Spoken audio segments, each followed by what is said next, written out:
Washington has reaffirmed its commitment to Seoul, adding that their alliance is not simply a partnership between their presidents, but also between the governments and people of the two countries. Our defense correspondent Kim Bo-kyoung reports. Washington says there has been no diminution in the South Korea-U.S. alliance after the impeachment of President Yoon Suk Yeol. Those remarks were made by U.S. State Department spokesperson Matthew Miller during the press briefing on Monday. When asked if there will be a gap in U.S. South Korea foreign policy and security, Miller said the alliance between Seoul and Washington is not just an alliance between presidents, but rather between governments and an alliance between peoples. That alliance is not just an alliance between presidents, it is an alliance between governments and an alliance between peoples.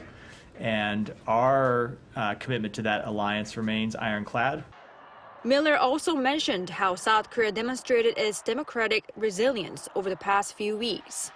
Seoul peacefully followed a process that was laid out by the Constitution, he said, and added the U.S. is ready to continue to work with the acting president and the South Korean government in the same way that it was acting and cooperating with President Yoon.